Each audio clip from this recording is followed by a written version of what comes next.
How's everybody doing?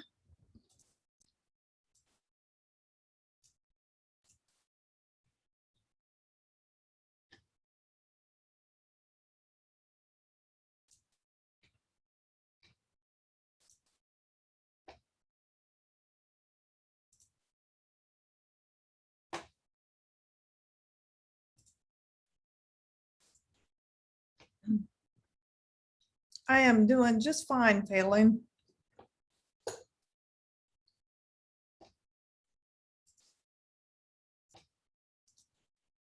was just talking to my mother. That's why I was a little late getting in here. I finally had to tell her, Mom, I have to teach class.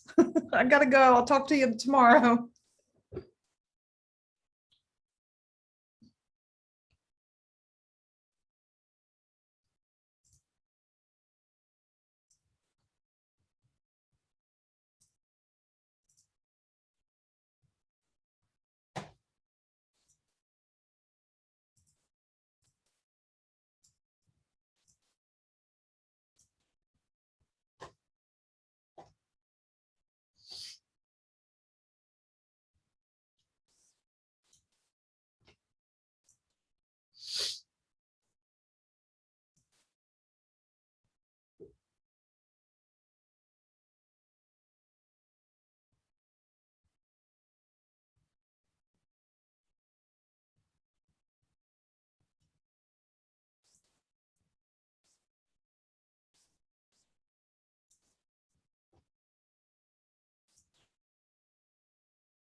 Two additional harbingers.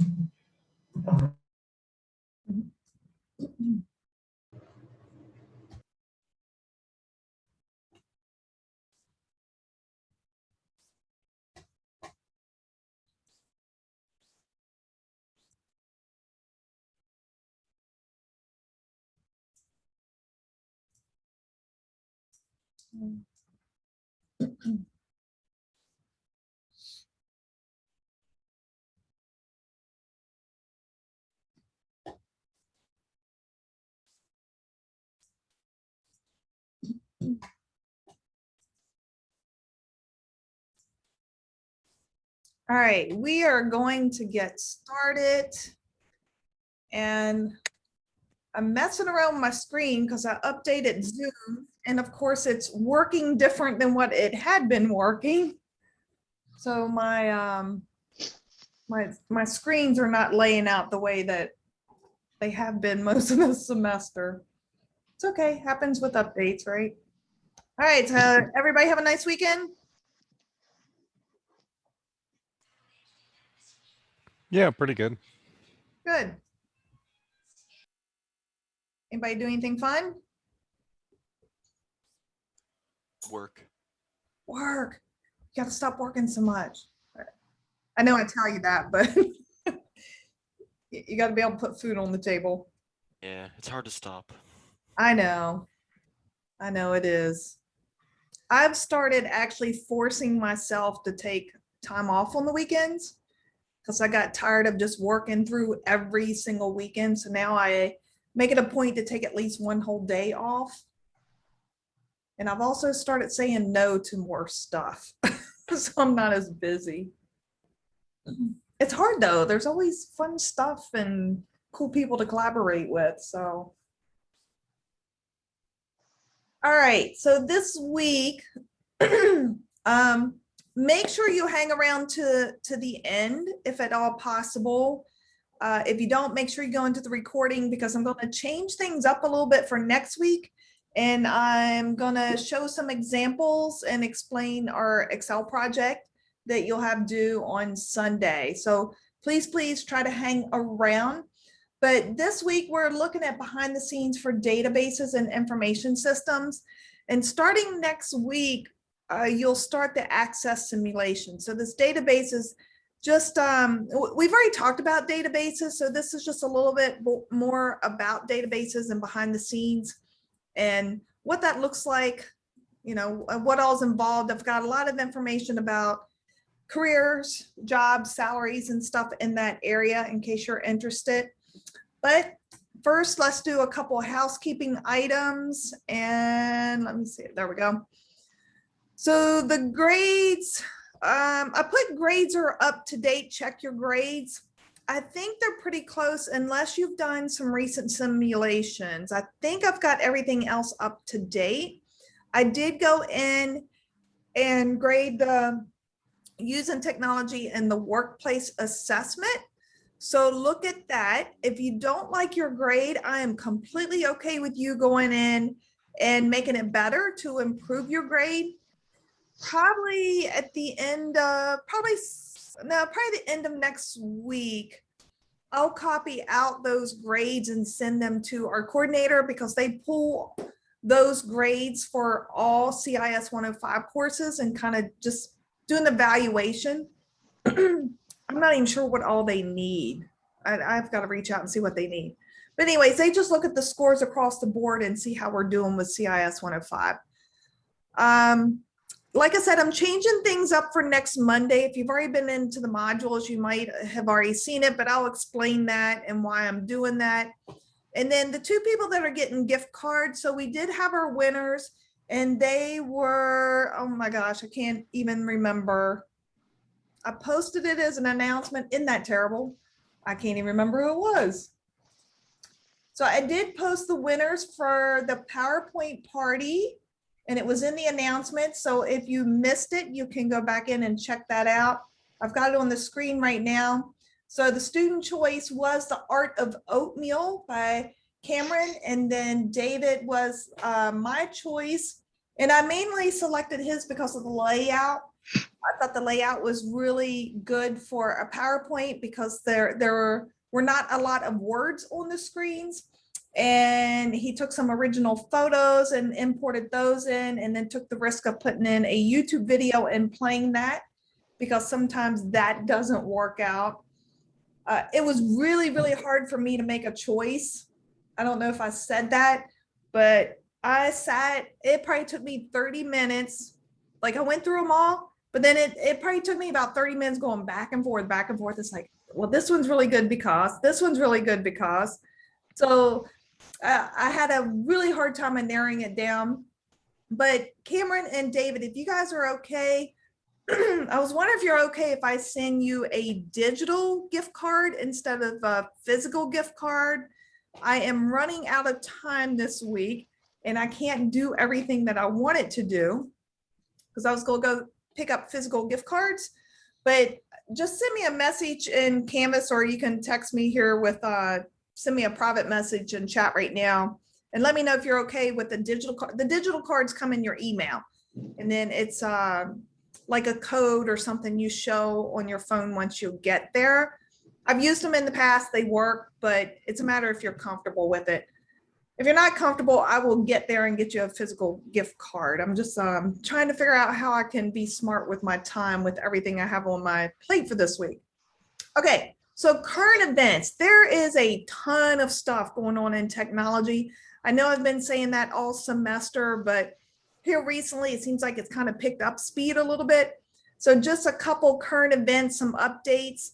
The one really cool thing we have going on, one of our professors in Maricopa in the community college district, she's actually at South Mountain Community College, but well, I say that she was at South Mountain Community College. She's actually in a district-wide position and was overseeing a project, but she has been selected as one of the 4 citizens that will be on SpaceX going up on, I think it's Falcon 9, going into space to orbit the Earth.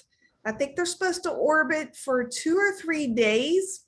And what I read was the rocket was going to go around the Earth every 90 minutes. So it would make a loop around, which seems really fast to me. But it's Inspiration 4, and I put the link in. Let me, oh, I hate when it does that. I'm going to copy the link for you. You know what? No, I will go ahead and copy it. I was going to say I could just do these links later, but no, let me put them in chat. That way, if you're curious, you can pull it up and see what I'm talking about. Okay, so I put the link in chat. Let me just keep this minimized for right now because I have a lot of links I want to share with you. And as long as you can see, can you still see the slide okay? It's big enough. I mean, it's got a lot of words on it, so I'm going to be copying things anyways. Thank you, Chase. So, okay. So she is going to space. She is, she's actually a fairly good friend of mine. Like, we don't hang out after work, but we do a lot at work, collaborations and just helping each other out. But she has been on, she's done like Mars simulations where there were food. She's produced a Mars cookbook, you know, basically food that you could cook if you lived on Mars. Since she was part of that, she did a thing with Discovery where it was one of those reality type shows. They had to survive with limited supplies, and I forget the name of the show. I never finished watching it, but she's done a lot of stuff like that. She's always been interested in being an astronaut. Her dad was wanted to be an astronaut also. So it's just really kind of cool. She'll be going in September. And I know the district has her on reassigned time, and I think they're gonna figure out a way that we can watch her journey as she goes. So if you're interested in technology or SpaceX, you know, anything that has to do with space, then that's something you could keep your eye on. Now, the 5G, I've been telling you about the 5G technology and all the concerns around 5G. I've just been digging in and trying to learn more. So I'm in the learning process. I'm just sharing what I found. Everyone kind of has their own opinion, or maybe just hasn't really done research to have an opinion. But there is an actual 5G international appeal. And once again, I'm not telling you go sign up for this. I am just sharing the information so you can see what's going on in the world, so you are informed. I don't typically sign appeals. I got to be really, really passionate to put my name on a sheet of paper, because once a name goes on a sheet of paper, I'm not sure what's going to happen, where it's going to go, who's going to have it, and who's coming after me, right? So I'm paranoid like that. So anyways, it is appeal, but I'm not telling you to sign up. It's just for information purposes only. And it is just 5G international, just give you an idea of what's going on in that area. And then I actually thought I put all this on one slide. Did I? Yeah, okay, here we did. I did. So this here, it's the same thing that's on this other slide. I just forgot to delete it off of there. But if you're interested in the impacts of 3G, 4G, 5G, and beyond, what that type of technology does to you, even your microwave, then these are different things where you can do a deep dive and learn more. So there's a 1976 report that was done by the Defense Intelligence Agency, I think is who it is, but the link's there. You can go and check that out. All right, putting a link in for that. And it just talks about the impact of the electromagnetic radiation, why it's a concern. There's a couple of documents. I'm trying to think if I put that document. I can't remember what all I put, but it just gets into, what all that means, that just the technology behind it, what the research is doing and showing. It's just a way to stay informed. And then there is this video off of Brighton or YouTube, and it'll actually talk about how you can reduce exposure. So if it's something where you're concerned or you live close to a cell tower, there are suggestions of how to reduce the exposure and things you can do in your regular home. The deeper dive, it is a whole entire video. I think it's almost an hour and 45 minutes long.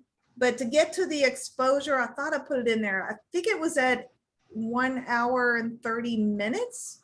I want to say it was like 1 hour, 30 minutes is where they get into the exposure.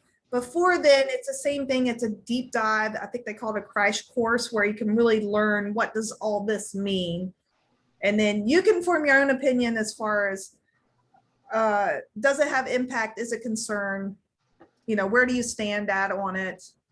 I'm still up in the air. I'm still researching because I love the benefits, but if there's health concerns with it, then yeah, Okay, so another big thing, another big social media thing that kicked off today is called frankspeech.com.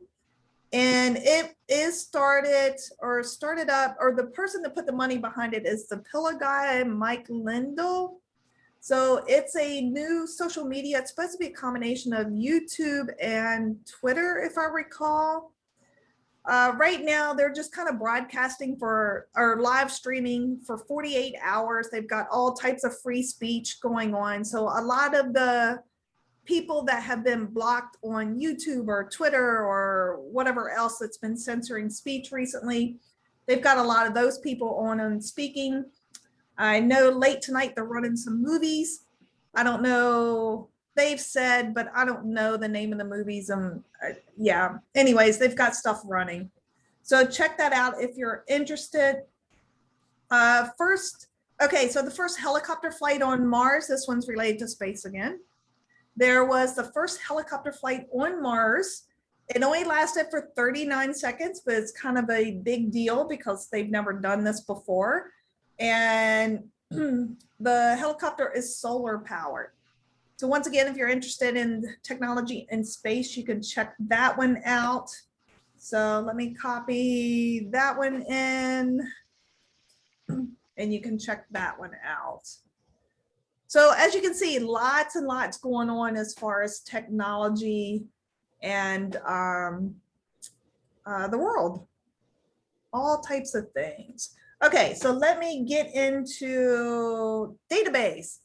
So with database and all this technology stuff we're talking about, most of it has a database behind it. So database jobs, this is just a general database salary of roughly 100,000 per year. So that's a national average, just to give you a rough idea and to kind of maybe make you a little bit curious about databases. Okay, so a little motivator there to wonder, okay, why do these people get paid this much money and could I do that? I actually like databases. It's data and it's neat, the information you can get out of databases, but you do, you've got to know a little bit about what you're doing. You need to understand data, clean data, manipulate, analyze, export, or present it in a way that people can understand it. So there's a lot there. So just the objectives, what we're looking at, what is a database? What are the features? Okay, so there's multiple database types that we'll be looking at, and how Web 2.0 data is managed in a database, and then how relational databases organize and define data, how data is inputted and managed, Data warehouses, data marts, what are they? Data mining and how that works, and main types of business information systems and how they are used by business managers. All right, so why do we even need databases? If you shop Amazon, you probably have one idea of why. It makes it easier for you to shop and get the supplies that you need, or if you go to a grocery store or anything, it helps them keep food on the shelves that people want. So there are many, many different reasons for databases, and it's a collection of related data that can be stored, sorted, organized, and queried. The advantages can manage large amounts of data efficiency, enable information sharing, promote data integrity. So what data integrity is, it makes sure that the data is clean, it's accurate, it's reliable, because if you work with data at all, you know that there's a lot of data that comes in that's bad, and either it was entered wrong, it's the wrong format, there's misspellings, decimal points are in the wrong place, people purposely put in wrong information to try to either break the database or to make the results not turn out the way they should, or to make them turn out a certain way. So there's many different things with the data integrity.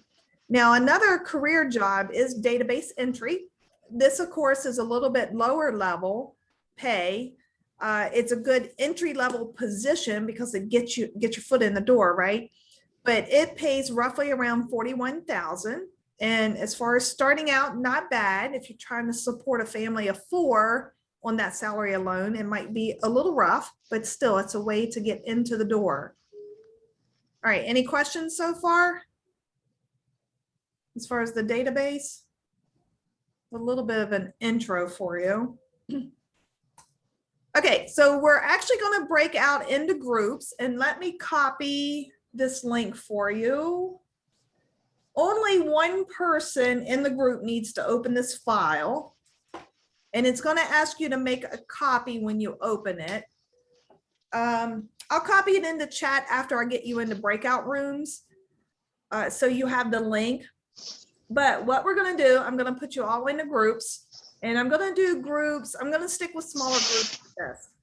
But one student in each group is going to copy the Google slide. So you want one Google slide for your group. And so we're doing this for our database activity. The whole idea behind the activity is you're going to be designing an app for a mobile device for a restaurant that you're opening. So you're opening up a restaurant. You want your customers to be able to order food through an app. And we're going to look at what does a database behind one of these apps look like. So that's what we're going to be stepping through. I've got it kind of weaved in through the slides, so that keeps you engaged and you're not falling asleep. And you can apply a little bit of what you're learning. You know, databases are pretty big, but this will give you a chance to apply at least some of the concepts. So once you get in there, you get your slide, and I'll show you the slide here in a minute. You're going to determine the restaurant name and what type of food you're serving. So the first breakout's going to be easy. It's not very hard at all. And this is what the slide looks like. Now, when you go in, it's going to force you to make a copy. When it says make a copy, say yes. And then you need to right away share it with me. So you're going to go up here, click share, and then just add in my username. And I gave you my short one. I'm trying to think. Okay, you can do one. Actually, you know what? Let's not do that because you got to share it with your classmates. Let's do this instead. Okay, click on the yellow button. I had it set up so people did their own, but we're going to do it as a group. When you do share, go down to the bottom where it says change. So whoever makes a copy of the slide for the group, you're going to go down to change. And then right here, you have a drop-down menu. You can do restricted, Maricopa Community College District, or anyone with link. You want to click anyone with link. And then after you do that, you can copy the link there. And then you can put it into chat and share it with your team so they have access to your slide. All right, and then you can share the link with me after we get back into the main group. But you're going to be doing the first slide.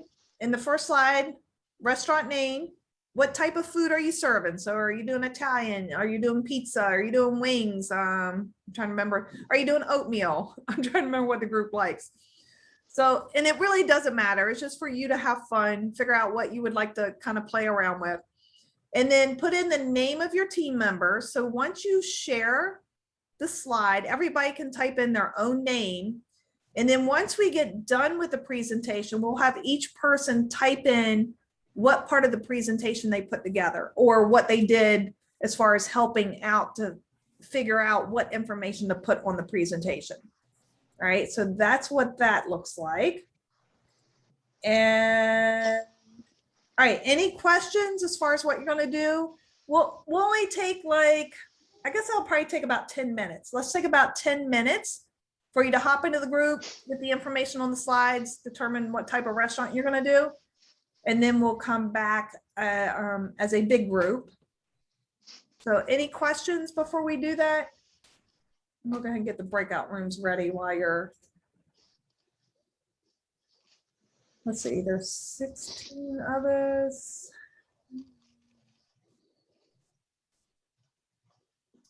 Four. Yeah, I think I did 4 groups. No questions? You guys are quiet. Quiet.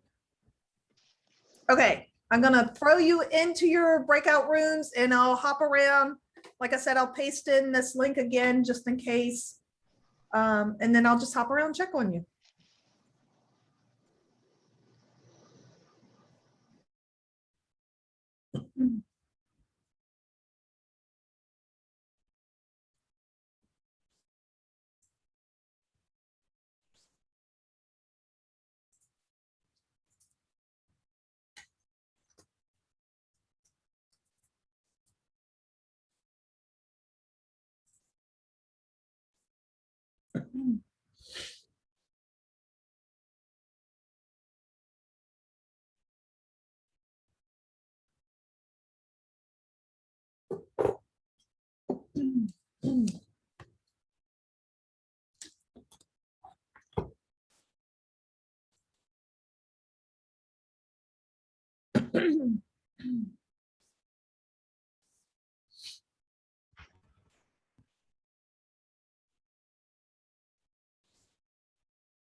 All right, did you guys designate someone to copy the slide? Yeah, we had a volunteer. Okay, excellent. So you're okay then?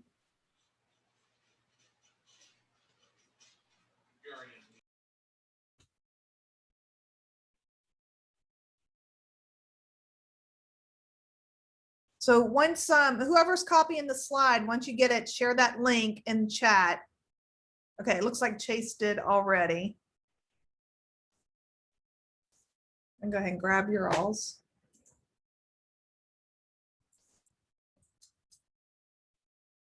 Okay, good job, Chase.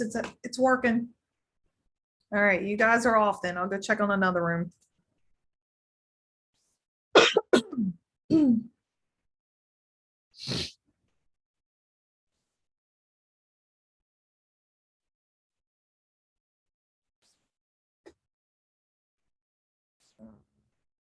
Where'd that rooms go?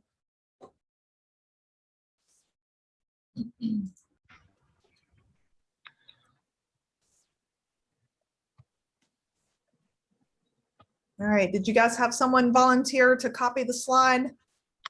Yeah, I copied the slide. I think I did what I needed to do. I went to share and then I did the drop down link and then it went to anywhere. Let's see, change link. Anyone with a link is what I've changed it to. Yes, correct. You got it. Hit done, and I think that's it. I don't know if I've missed something, but Yeah. So all you have to do now is just copy that link and share it in chat with everybody. Copy link. Yep, so they can get to it. Got it, heard.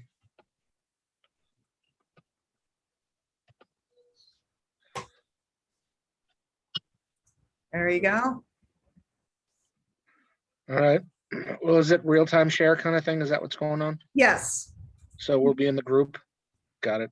yes. And then that Should- way everyone can type their own name in instead of one person sitting there say, okay, can you spell your name for me? They can just type it in. Who's the ferret? 'Cause that's pretty cool. Do what? I said, who's the ferret? Because that's pretty cool. Oh, I don't know. Like it automatically names people like anonymous ferret or Yeah, anonymous. it does. Somebody's an anonymous capybara. Yeah. All right, How cool. do we edit though? Oh, did you give edit rights? You might have to go in and do edit rights. Yeah. So go back into share Okay. and then when it says anyone, right now it says anyone on the internet with the link can view. You want to change that to where they can edit. And there's a little drop down.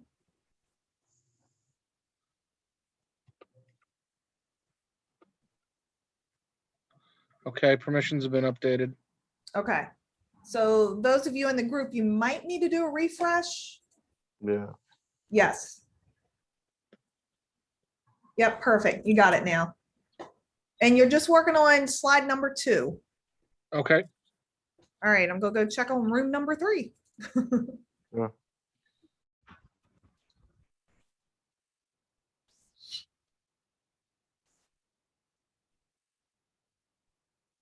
Assign to 4.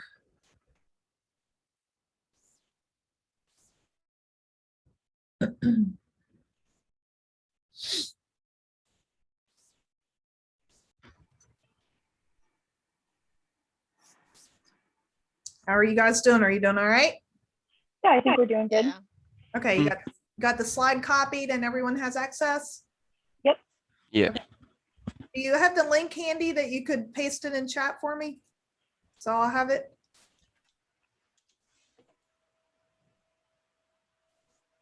There you go. Thank you. Welcome. Here, I might as well just grab them all right now.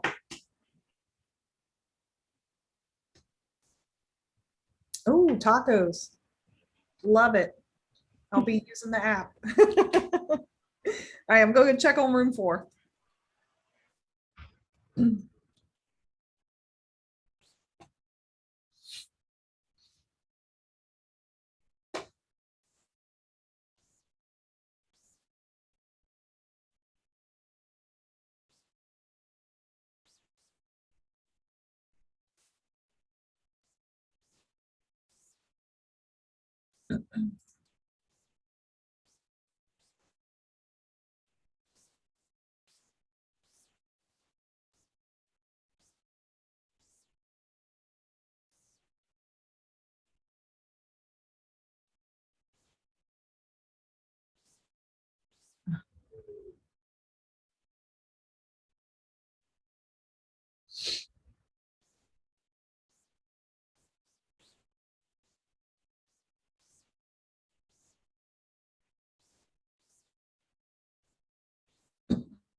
Yes. All right, you guys doing all right? Yep. Cool. Can someone copy in the link for your presentation so I can go ahead and grab it? Just put it in chat, please. We just I sent think it. I already did that. Yeah. Oh, you sent it to I think me. that you just joined our group. It was the taco group for the Here, tacos. I could do a direct message. Oh, you're the taco group? Yeah, Yeah. Tacos Express. Okay. Yeah, I'm already on that one. I thought, okay. I got my rooms messed up, sorry. No, it's all good.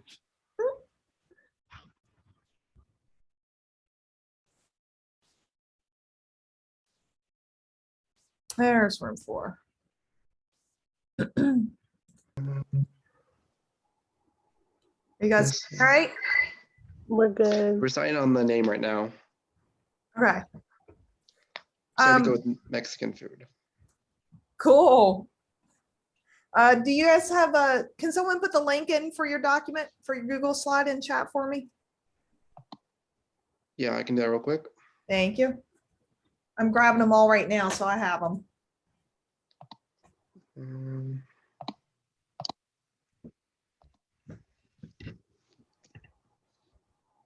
You got it? Yep, got it. Thank you. You're welcome. I'm glad you guys have cameras on. It's nice to see faces occasionally. Mhm. I know it's also nice to keep it off sometimes so people don't see you. Yeah. Especially when you have a day that you're not going anywhere. Mhm. Well, that's why me a lot. I even feel bad for you guys because I don't put on makeup or anything. I'm like, I put the little beautify on Zoom. It's like, that's good. Sitting at home, I get to kind of geek out or, just work or jump in the pool at lunchtime. Mhm.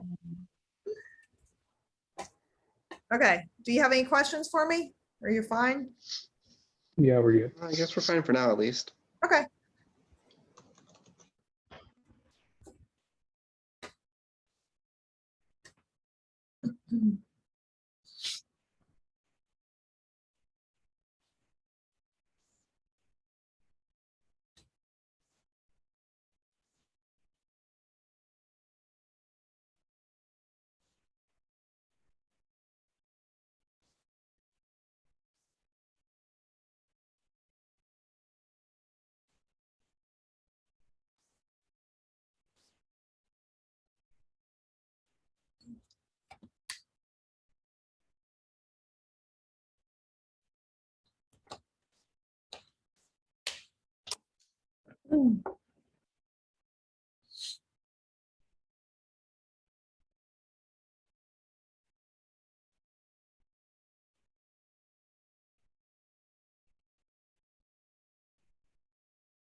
All right, so it looks like we're going to have a lot of Mexican choices.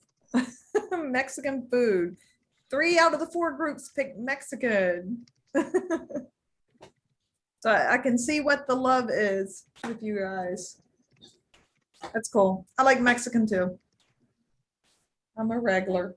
Okay, so we're gonna do just a couple slides and then we're gonna throw you in a breakout again. So don't get too comfortable. But some of the databases that we're looking at, flat databases, it's represented as a list or a simple table. So think kind of spreadsheet-like, okay? They're very basic, but there's a lot of problems with those. Data can be redundant, which means if you think about a database for students at a college, your name could be repeated, you know, in financial aid, and then your name's repeated in Canvas, and then your name's repeated in the student information system. And then, so it just goes on and on and on, where the name can be repeated over and over and over. Along with that, the data can be inconsistent. So if your name is spelled incorrectly in one place, but then it might be spelled correctly in another place, well, then the information's not the same in all databases. So that can obviously be a problem. It could be inappropriate data and incomplete data. So some of the databases might have your correct information, all the right information. If you would happen to get married and have a name change or just change your name for some reason, there's a problem with making sure all the databases are updated with the correct name, or if you change to your nickname, something like that. All right, this is just an example of a flat database and what that looks like. And it's pointing out some of the data inconsistency. With this one, it's showing how the class name, the course name, is typed intro to psych or intro to psychology. So it's the exact same course, but it's been entered with 2 different names.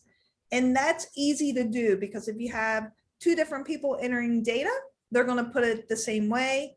It could even be the same person. So if they entered the course when it was designed, they put the name in, and then 10 years later, they might type it somewhere else, or even 2 weeks later, they might type it somewhere else. They may not remember exactly how that was entered. So that's where you can run into problems. Okay, so we're gonna jump into your breakout groups again already. And this time you're going to the slide and you're going to list 4 menu items that your restaurant will be selling. So if you go to the Google slide, and you probably have yours open already, you're going to go down to slide number 3, and you're going to have 4 menu items. And it looks like this group was working ahead, so they've already got their menu items. Did everybody already get that in? Okay, not everybody was working ahead. Okay, so I'm going to throw you back in your group. We'll only take about 5 minutes, so just kind of quickly think of your top favorite 5 items that you would like your restaurant to sell. Any questions before I put you into breakouts? All right, sending you to breakouts.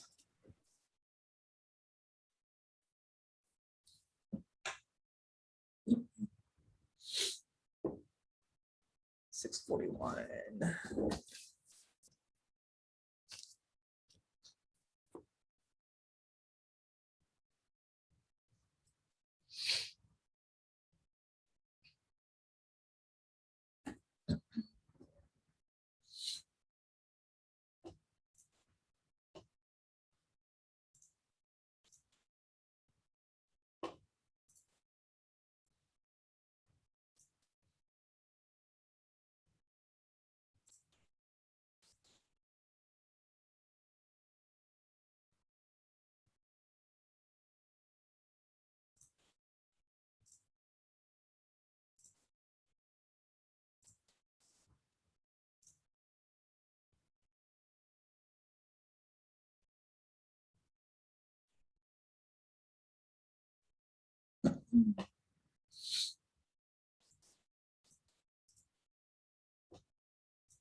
Okay, for those of you that have not eaten dinner yet, I'm sorry to make you hungry.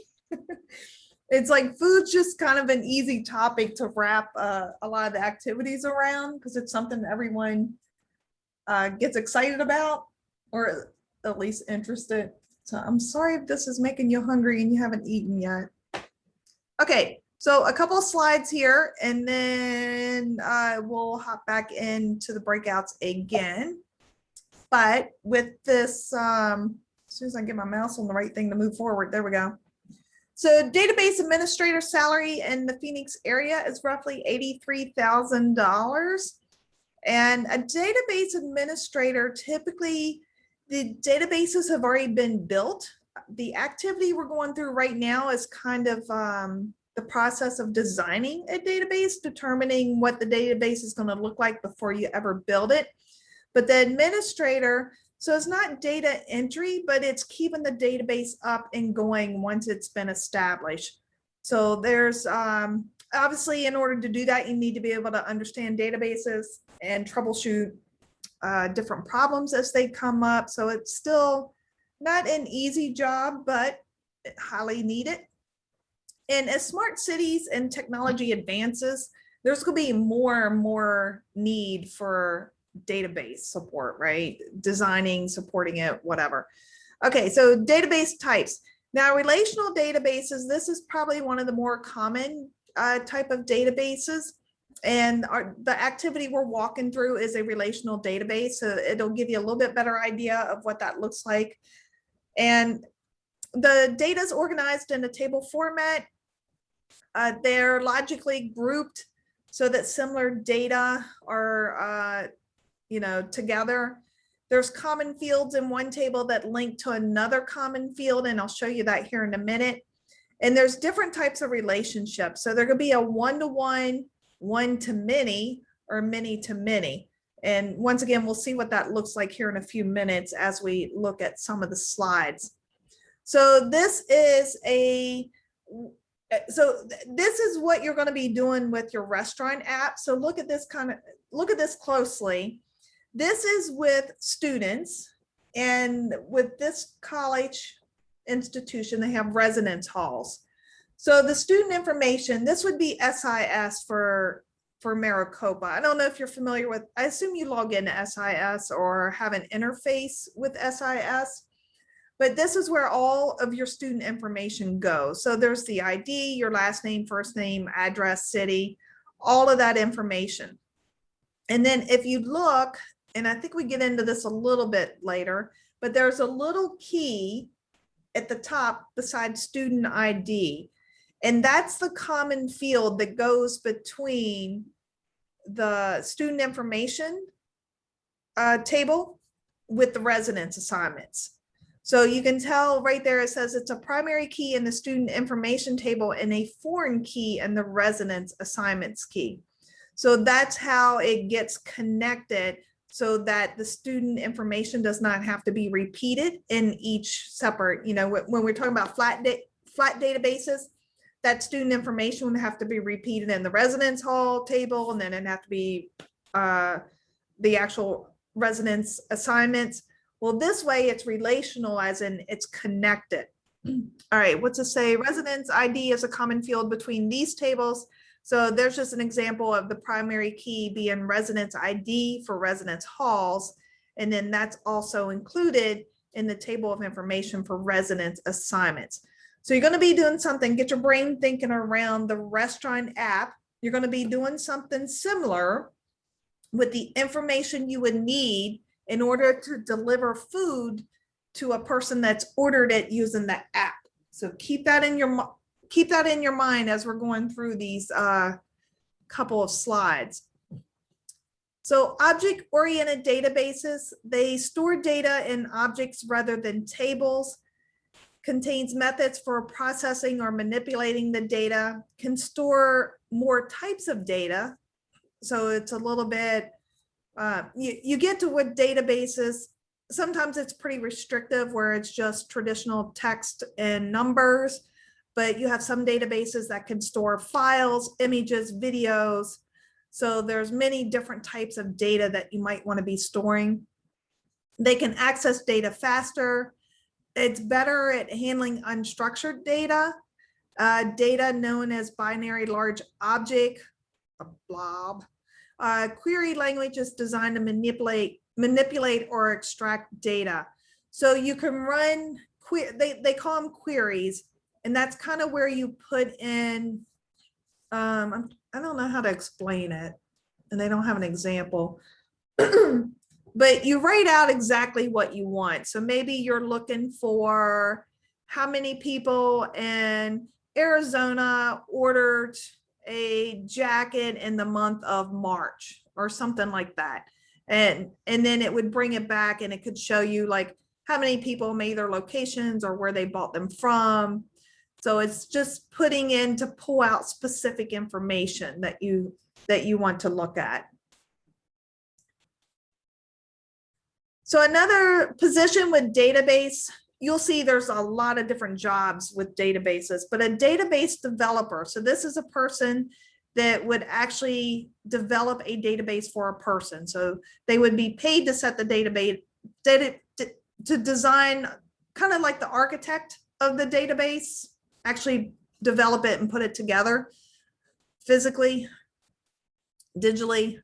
I'm not sure what the right word would be for that, but you're going to build the database so it can actually have data entered into it. These people make around 91,000 a year. And you can see low end, low end beginning might be around 39,000, and then high end could be 135,000, depending upon who's hiring you, where you're working.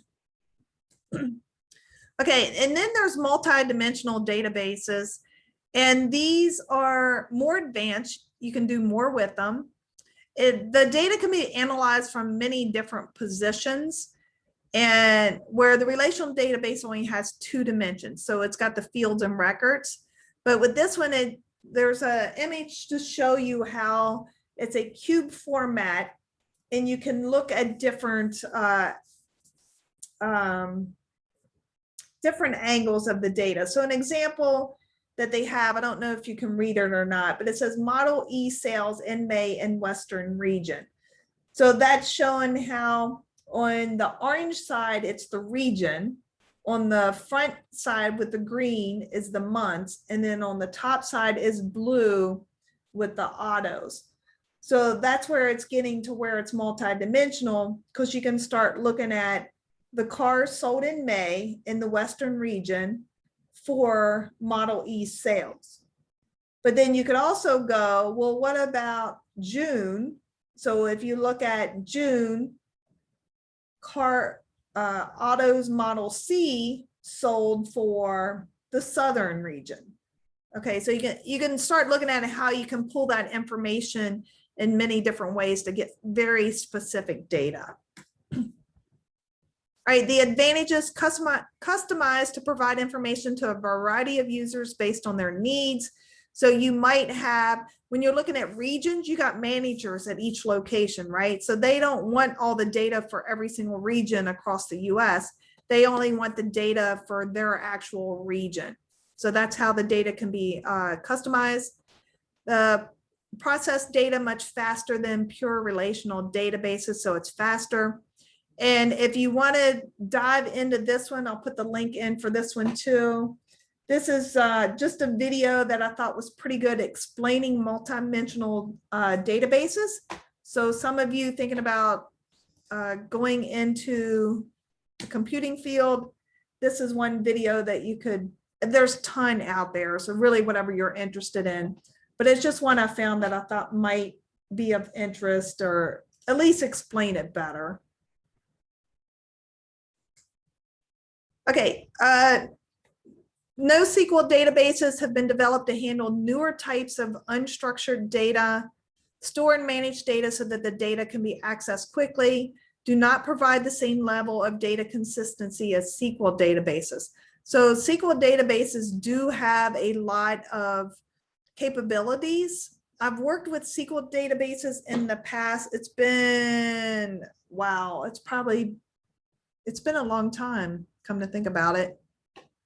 Yeah, it's been a really long time since I worked with like 16 years, I think. But I did work for a company once that they did surveys, and they would pull a lot of data.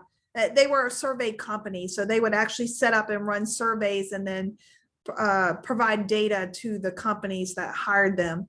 And the SQL database is what we worked with. So trying to think if there's anything else.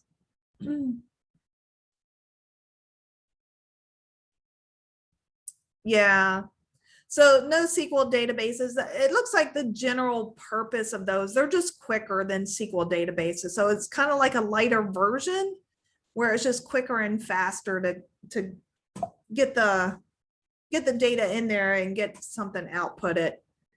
Okay, DBMS, software that allows a computer to perform database functions and the main operations.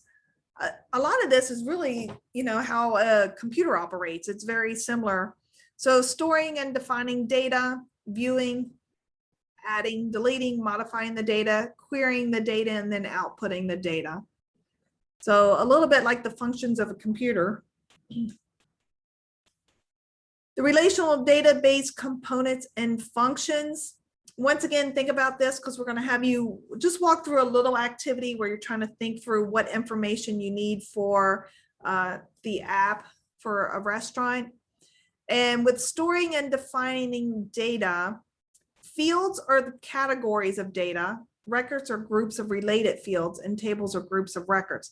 So if you look at the example that they have here, the student information, all the records representing student information is a table in this database. So that's all of the student information put together in one table. And then the city is just one field within the table. So you've got the student ID field, the last name field, the first name field. So every column there is a field of information. And then Julio or Julio's, I'm not sure which way, I guess it depends. It looks like it's probably Spanish Julio, is that right? Data is one record. So each student's row of information is a record of information. So that's just the basics of how a relational database component is and the terminology around that. All right, so what we're going to do now, we're going to put you back into your breakouts and you're going to look at what information do you need when the customer places an order, and then you're going to add that information to the Google slide. So let me pull that up real quick. Oh, I didn't share my screen with you. You guys didn't see my screen, did you? Nobody said anything?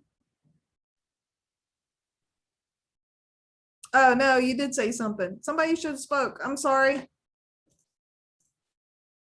Okay. Do I need to pull the slides up to show you?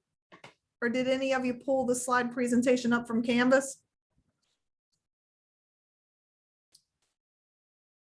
I wasn't sure. No, it's always okay to say something. What happens is I share my screen, but when we go to breakout, it throws me out of me sharing my screen. So then every time we come back out of the breakouts, I have to share my screen again. And I just forget to do it, right? Because to me, I think it should just keep me there. So yes, please let me know next time. So let me share my screen then and just show you this, at least this one here. All right, let me just pull the screen because we'll look at this one again. So this is the one where you're looking at the information as far as the student information. This is a whole table of information, but then this is a field, and then this is a record with the student. And then what you're going to be doing on this in the Google slide, let me go back to that one real quick. Where is it? Okay, the Google slide, you're going to be doing something similar to this, but the first thing you're going to do is try to figure out what tables of information do you need for your restaurant app. So you're going to be doing these bigger tables like residence assignments. Sorry, I clicked on it. Student information. So with your app, obviously one of the first thing you need is customer information, because if you're going to be doing a delivery of food to a person, what information do you need in tables in order to be able to get that food to their house or to their location? All right, so this is going to be a little bit like what you're going to be doing on the Google slide. All right, let me take you into the Google slide real quick. And we'll just do that together before I throw you into your groups. Okay. All right, so with this one, the customer places an order. What information do you need so the restaurant can get the food delivered to the customer? So this one, you're thinking about the customer themselves. Where do they live? How are you going to get it there? What's the information you need to get it to them? And then this one, what information do your employees need to track the order in your restaurant and then deliver it to the customer?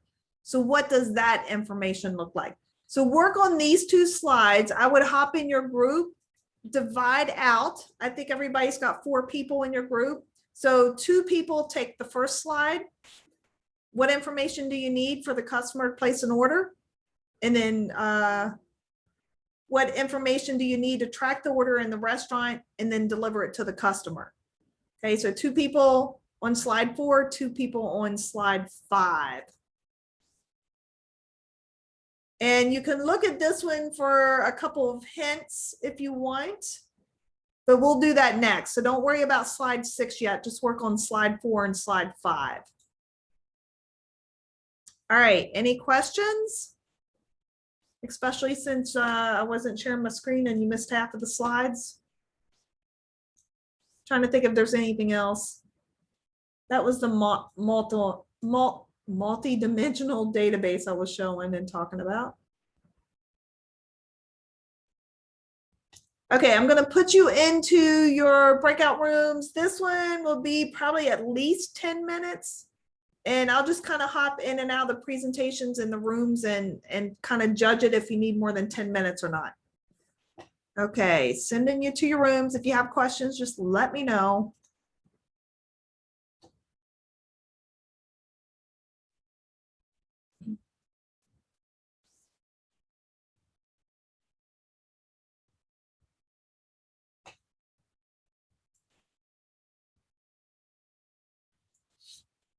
Okay, assign to, let's go.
Okay, it looks like all groups are doing really well with this. I think this is probably the third semester I've done this activity with CIS 105.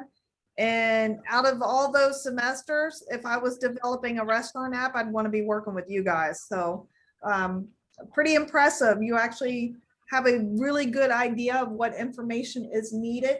I don't know if that means you work at restaurants, you order a lot of food, I'm not sure, but or you've worked with databases enough that you understand what's actually needed.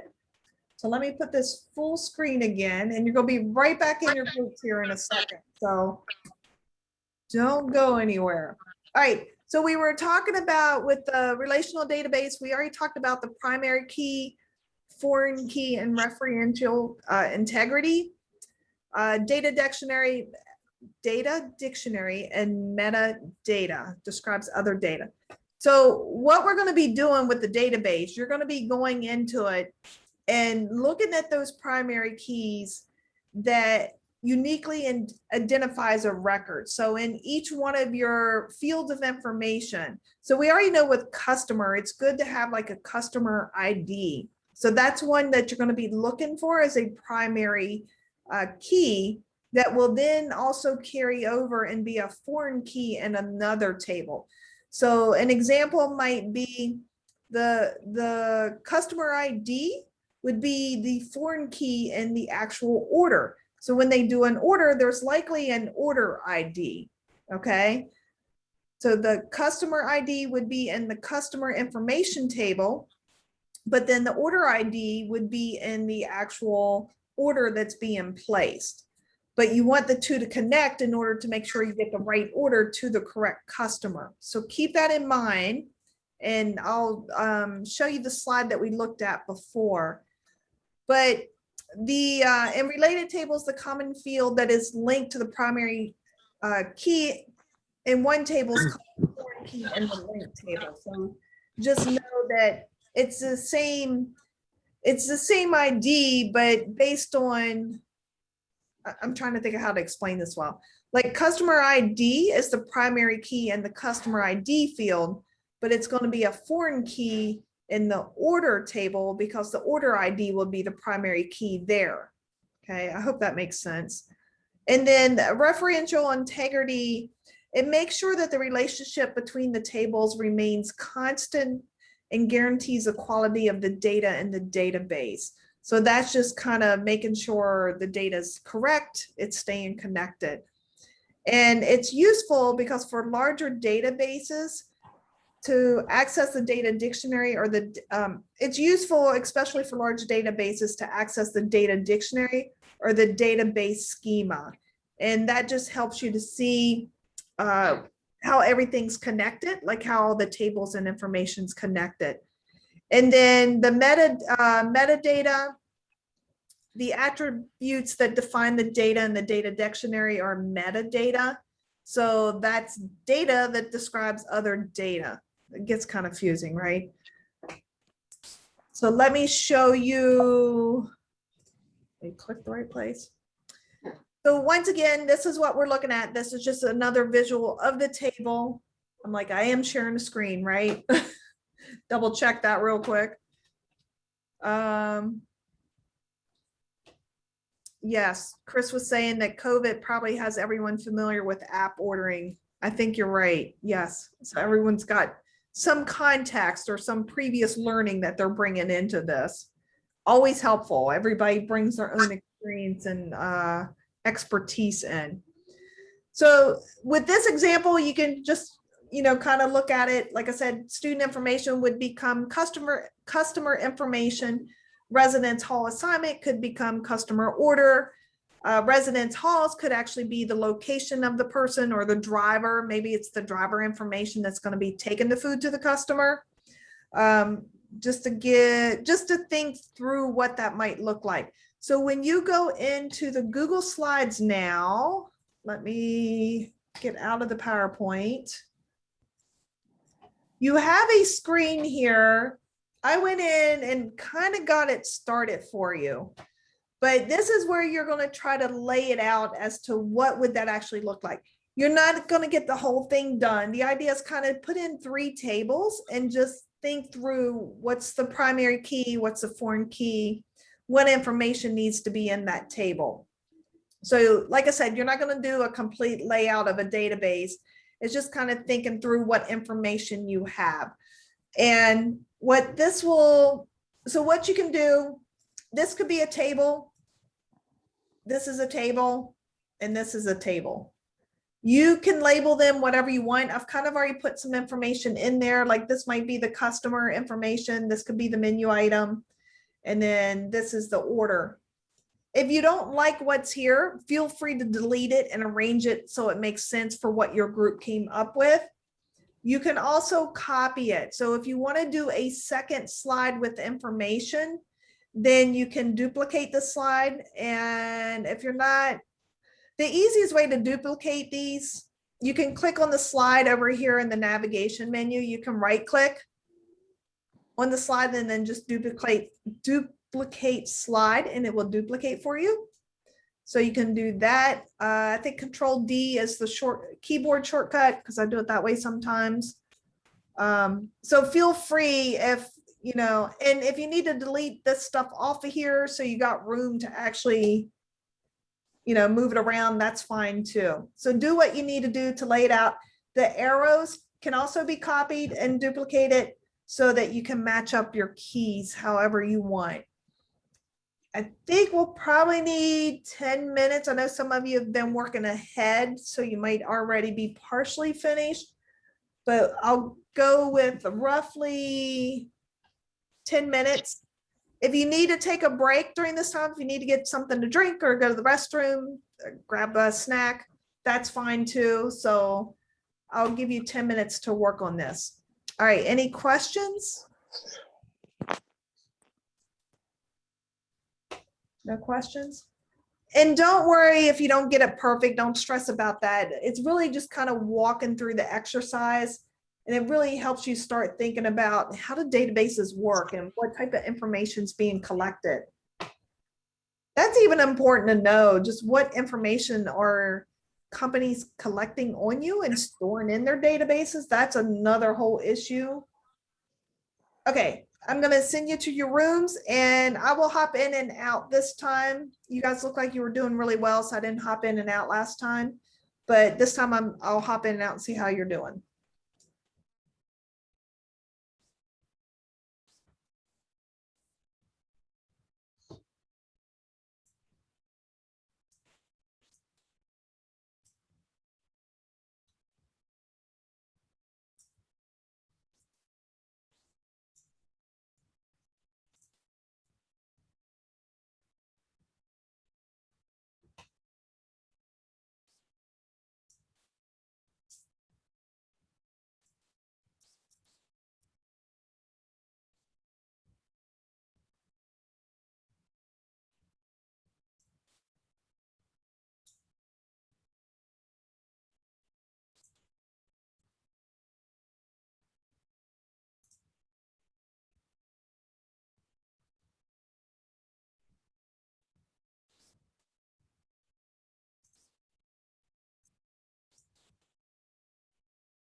Is it making sense to you guys? So for the second one, you had that as like the menu for the items and all. Mhm. So, You can make it whatever you want it to be. It was just an example to help get you started. gotcha. So if it doesn't fit, just delete that out of there and put in what you need. Well, we have only the 4 items, so I was thinking if you do menu item ID, then unless you're doing more than one like order, I guess, you really just need that one slot. Right. So I guess just delete the other 3, then just leave the menu item ID because that's all we Yep. got. Yep, you can do Okay. that. Yeah. Yeah, it was just a little bit to help get you started. Thank you. Yeah, no problem. There we go. And then I guess primary is this one. There you go. Got the right idea. And then should we do a primary for the other one as well then? Yes. So I guess it'll just be the order ID. Mhm.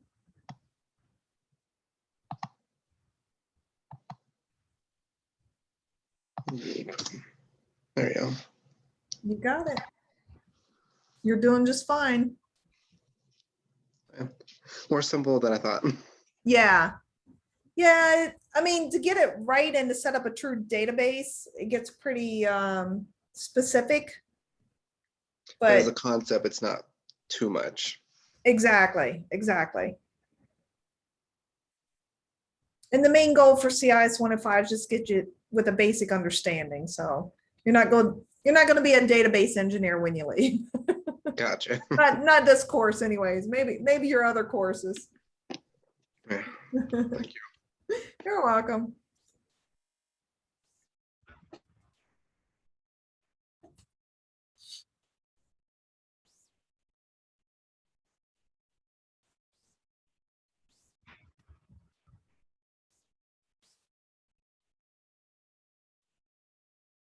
You guys doing okay? It looks like you are, but I thought I better check. Yeah, we're all done. Okay, is it making sense to you? Mm-hmm. Okay, good. Just let me know if you need anything. All right.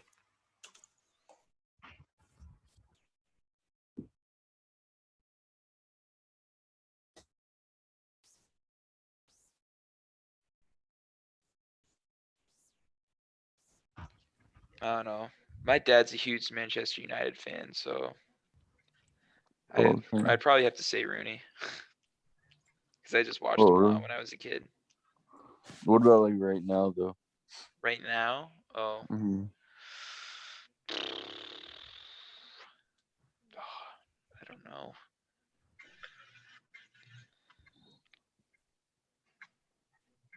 Mm,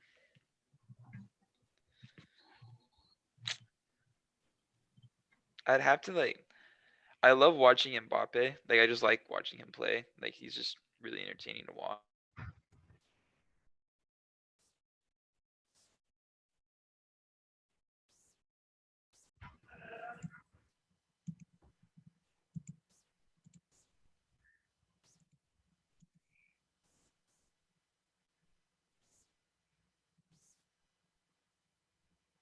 Is everything making sense to you guys? I think so. Okay. So say it looks like it according to your presentation, but I always like to ask.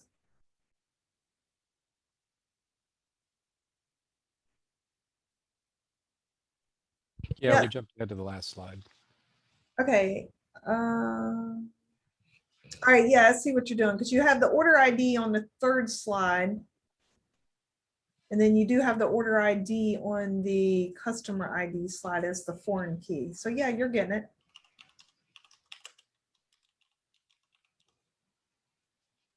Yep, good. And the arrows in the slide, do they represent a back and forth or just a path? It shows where the connections made between tables. Yeah, it was meant as a link between the different tables. Yeah. Yeah, Go it's back really, and forth. it's really just a link. I don't know if you would necessarily call it a path.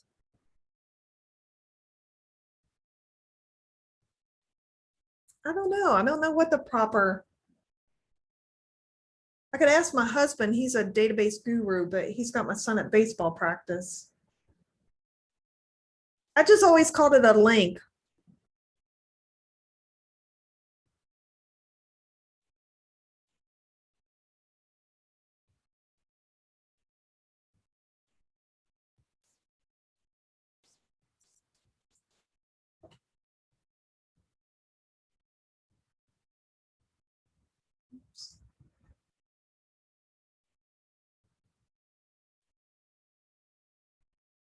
Oh, you're working on the database output. That's good.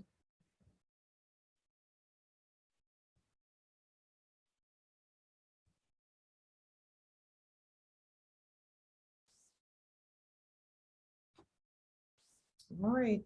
So no question, no other questions? I don't think so. Okay.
All right, I think everyone is back. All right, so let's look at what everybody did, what each group did. And you can see my screen correctly?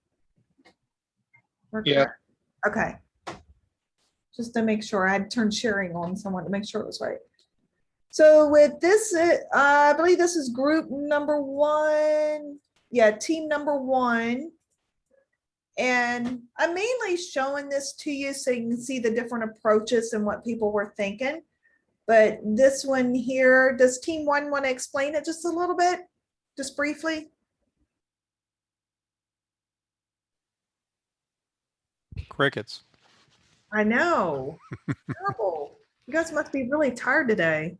Yeah, this was just meant to be a representation of the vague representation of the different tables and the relation or link between the ones.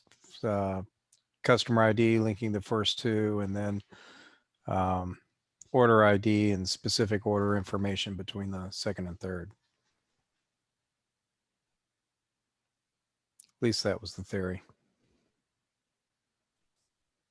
Yeah, so there is one thing here that you would want to change for it to actually work as a database. So the customer ID in the first one would not also link to customer ID in the second one. Instead, it would be order ID for the second one. So with your, with this one, I would just switch these two around, put order ID first, and then customer ID would actually be the foreign ID. Because it would be the foreign ID because it's actually the primary key here in the first one. Let's say ID, primary key, but foreign key in this one. So you got all the right information. You actually did a really good job with that. You've got everything you need. It's just a matter of understanding that customer ID is primary key in the first table and would be the foreign key in the second table. So that's good. Excellent. And then what about this other slide because you guys went ahead and did the database output? Yeah, just different things, the information you could pull from the database. Of course, everyone's familiar with the receipt and the information you have on that.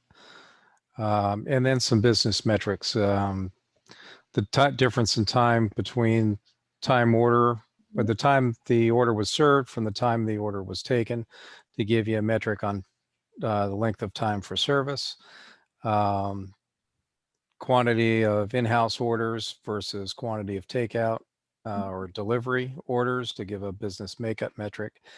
And then a breakdown of your menu items ordered and the frequency that they're ordered to identify low runners or, things you may want to discontinue on the menu or your real winners. Yeah, perfect. Perfect. Good job. Mhm. Excellent job, Team One.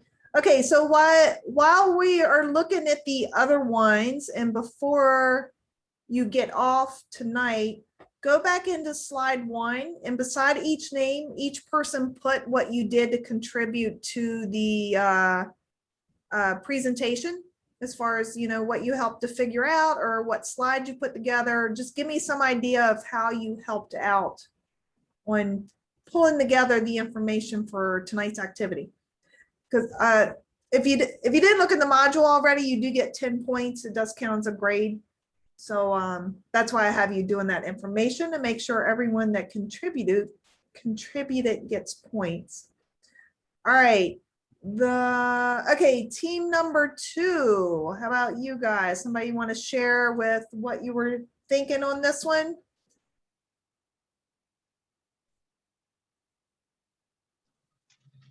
Yeah, I saw more of a flow chart after checking out team number 1. I think they did a fantastic job.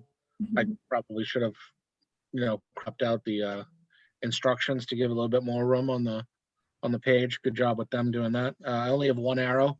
So I think we saw it as the information first is like how you're taking the data, how it comes in. So how the server or the bartender would collect that data.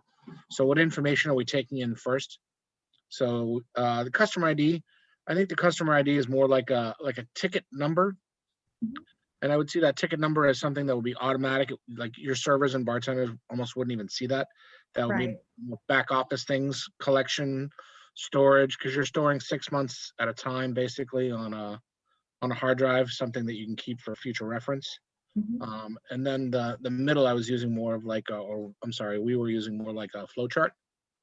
So how you would ring it in, like the menu item, the size, like how it would go, like in almost like subfolders in a POS system, like what would automatically prompt for the server so they didn't have to ask as they're ringing it in. They're on the phone.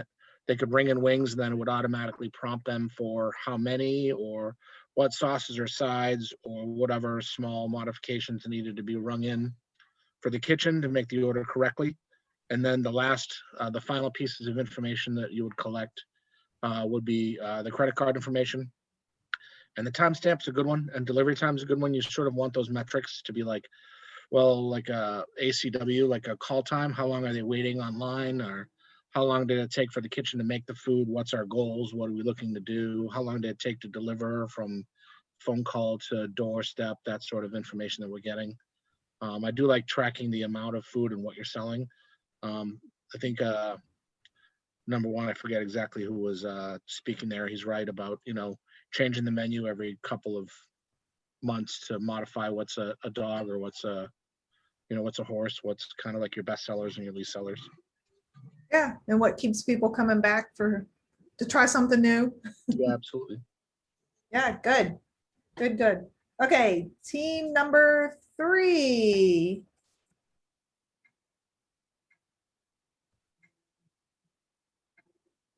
Anybody want to share a little bit about team number 3? What you were thinking?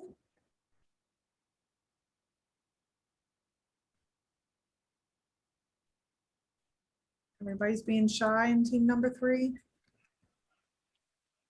We didn't really, I guess, connect it very well like we did with the last That's okay. data example we used before. That's okay.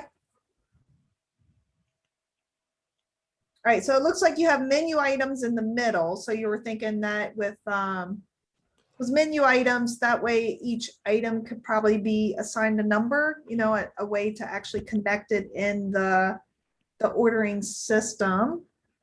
And then it looks like you have the pickup delivery information, so that's good. Order number, live order updates, phone number. So kind of keeping track of orders. Is that what you Yeah, were it'll thinking? Okay, yeah. it'll keep track of it and send it to your phone. Yep. No, that's perfect. You're on the right track. Okay, good. All right, and then team number 4. All right, looks like you guys are kind of on the same track. Your customer information, so you have that delivery information, tracking of the order, and then your menu items. Is that what you guys were thinking? Yeah, we didn't really realize about the whole sizing and like extra sauces and whatnot, but we pretty much had just the basic generic stuff put there. Yeah, no, that's fine. That's fine. The whole point is just get you thinking through and just kind of understand what happens on the back side of an app when you order food. So you did just fine with it. It's like I told, was it your group or one of the other groups? You're not going to be database engineers when you get through with this activity. So it's just a little intro so you have a better understanding of them. Okay, so let's go back to the PowerPoint. I thought y'all did an excellent job with that. Like I said, if I was going to be designing an app, it would be this class out of all the classes I've taught so far. So you definitely have a better understanding than what some of the others have had. I was trying to find my PowerPoint, it disappeared on me. Okay, so I do have this example. I did have a link. So it's an actual tool where you can build databases. You can actually lay them out and design them. I had a link for it that would actually take you in and you could go in and get the template and start manipulating it and building it or create one from scratch. But now they're charging money. It's not free anymore because they used to have like a free version and it's not free. So the link I used to have on this PowerPoint's broken and it won't work. But this is just a screenshot of the database, the one we used to look at and view. So it just kind of gives you an idea of what the professionals put together. And you can see you're all on the right track, right? But you can also look and see where the primary keys are, where the foreign key is. So if you look at the top up here where it's menu, you have the menu ID, which is the primary key in this table. And then when you come over to administrator, the menu ID is then a foreign key. And then you can kind of see that in each one, how that works. So here you could tell these 3 tables are connected or have a relationship based on the order ID. So order ID, I think I'm not sure what that icon means. Okay, it would be primary here. And then it's a foreign here. I'm sorry, I don't know. I don't remember what this icon means. But it's infinity. It's one to many. Well, that's what I thought was infinity. Yeah, you're right. You're Yes. right. Okay. Yeah, I think you're right. They must represent integer values. Maybe. Because there's a 1 there on one end and an infinity on the other end. Yeah. Yep, you're probably right. Yeah, sorry. Like I said, it's been like 17 years since I worked with SQL databases. So, and I don't think I ever had the, well, no, I used SQL's layout, I think.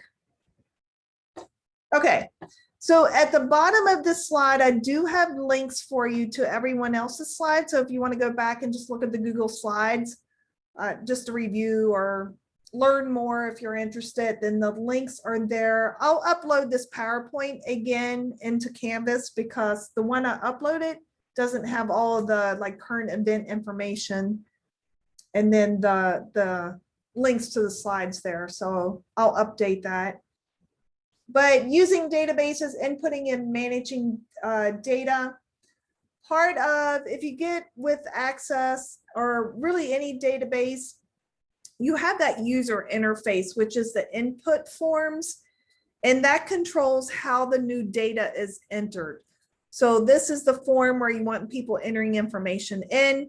You want to have enough instructions, or the fields are well defined so that the person entering the data gets the correct information in. And if you look at student ID, they put a little additional note in there, enter a 7-digit student ID number. That way they know it's not like a driver's license number or a social security number. They're given specific instructions on this is the information that we want. Sorry. Went to one of my hot corners by mistake. All right, using data, so data validation ensures that the only valid data is entered into a field. So the one thing you may know or not know, when you have forms, and I learned this in the job where I help create survey forms, hackers will actually try to enter script and code into forms in order to hack a site or hack a database. So you want to put code or specific guidelines into the form to make sure that that information cannot be entered. You also want to put in, when you create a new passcode, a lot of them have a specific format of what a passcode can be. So obviously when you put the passcode in, if it doesn't meet their requirements, you're asked to try another passcode. Well, that's doing data validation. So there's a range check, field constraint, completeness check, consistency check, alphabetic numeric checks. So there's just all different ways, if you want all text, is it all text? Should it be all numbers? Should it be a dollar amount? Just different things, a certain length. I'm trying to think if there's anything else. I think that pretty much sums it up.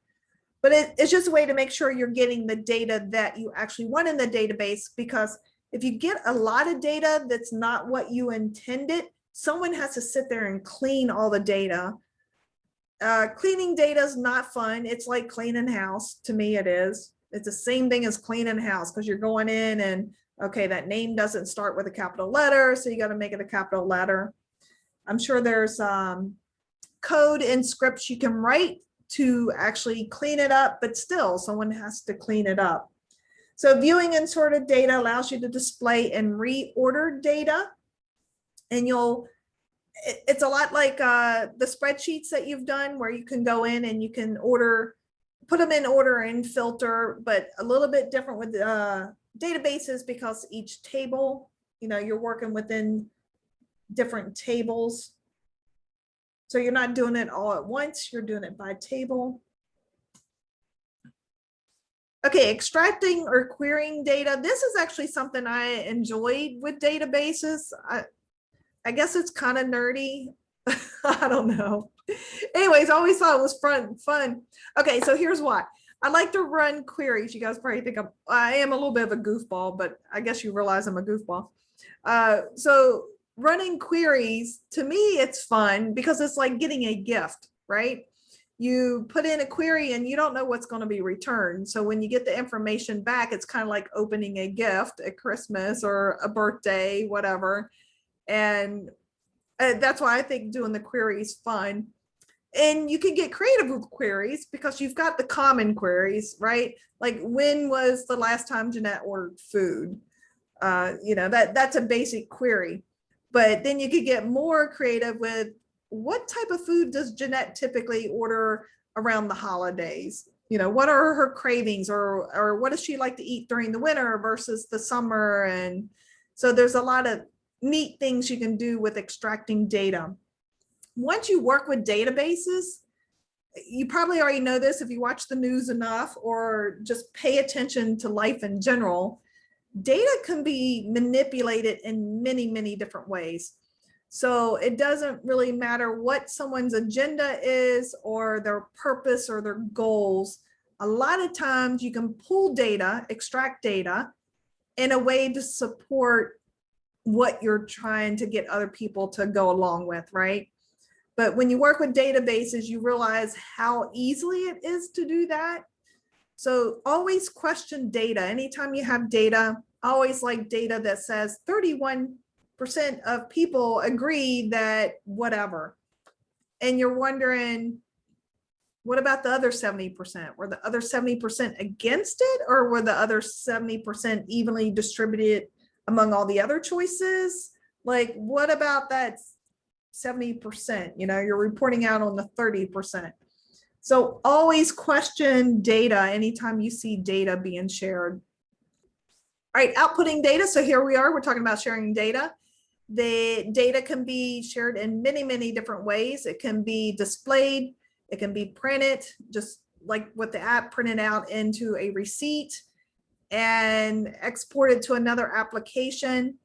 If you're a true computer or data geek, there's all types of data on the internet. Even if you're a researcher, an advocate, an activist, all the many, many different roles, there's a ton of data that you can just get off of the internet. So there's databases, there's the census data. I forgot to pull up Gilbert data to show you, but Gilbert, they have a lot of open data, GIS data.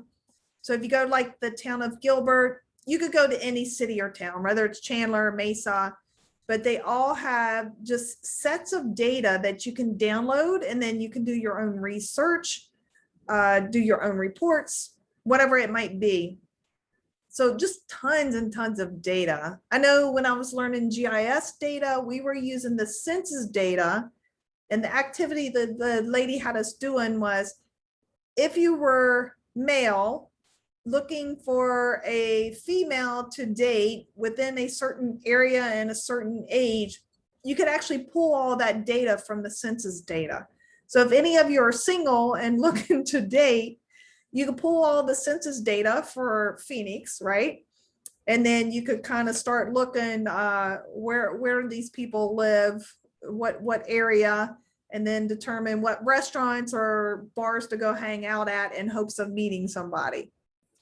Or you can use an app that's already figured all that out for you, right? There's plenty of dating apps now that do that for you. But they're, a lot of them either pull data from like census data, or they're pulling data from the data that the users enter into the app.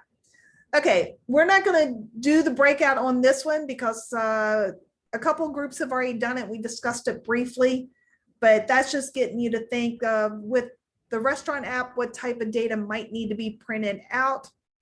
And I think you did pretty good with that receipt for the person ordering the food, information for the driver to get to the customer.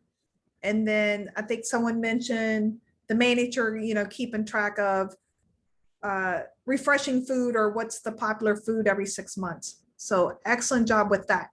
Now, since you've done this activity, another job, which this one's higher paying, are database consultants.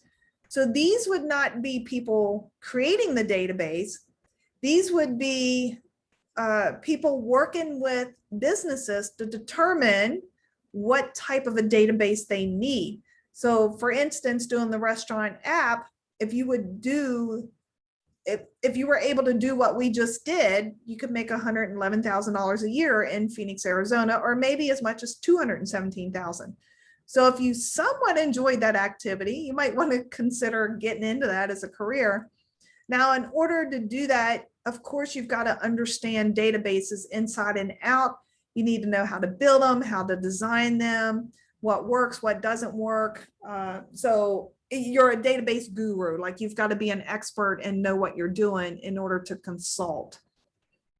So that may be something that, well, it shows entry levels at 22,000. So there must be some entry level positions in this field, but I was thinking it would be more of a job you would do after you had many years of experience, but maybe not. There appears to be some entry level positions there.